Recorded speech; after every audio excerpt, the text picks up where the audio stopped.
Gjakovës i është tuar një pikë takimi i luksit dhe mikpritjes. Në rrugën Tranzite, kompania Letaj Group ka hapur dyert e Hotel Miguna. Një natë feste që bëri bashk familjar, miq dhe personalitete nga politika.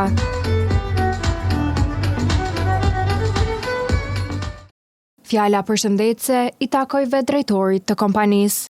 Faleminderit për kohën që keni gjetë për ne që sonte të jemi bashkë në përurimin e këtij objekti, e kësaj ndërtesë, kësaj shtëpie, për pritjen, për të ardhmen që presim që të jenë edhe ne të suksesshëm bashkë me juve. Ne ndërtuam bashkë me bashkëpunëtor, me familjar, me njerëz që kanë qenë të vullnetit mirë me na mbështet edhe kemi mërrit deri në këtë ditë që ta festojmë bashkë. Prandaj unë jam mirënjohës për gjitha institucionet sot që kanë marrë pjesë këtu me ju bashkë, e jemi bashkë për ta festuar këtë ditë që kemi prit për 2 viteve radhas.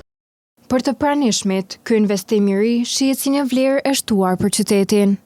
Është kënaqësi që ne të kemi një hotel të tillë me një standard të lartë europian që padyshim i shton në vlerën qytetit ton. Unë uroj me gjithë shpirt që Hotel Miguna të jetë një destinacion për shumë mysafir, të cilët padyshim do të kenë një mikpritje të jashtëzakonshme dhe pse jo të paharrueshme. Pas prerjes së shiritit, dyert u hapën dhe të gjithë mysafirët hynë brenda për të parë ambientet e hotelit. Hotel Miguna ka gjithsej 42 dhoma komode, ku 15 për tyre janë apartamente. Çdo gjë brenda është e re dhe e mobiluar në mënyrë moderne për të ofruar mysafirëve sa më shumë rehati. Përveç dhomave, gjendet edhe një bar kafe, një restorant dhe një sallë konferencash. Këto hapësira janë ideale për njerëzit që vinë për punë, për të mbajtur takime biznesi apo thjesht për të relaksuar. Ky investim i jep Gjakovës një pamje të re dhe moderne, duke ndihmuar direkt në zhvillimin e turizmit dhe mikpritjes së qytetit.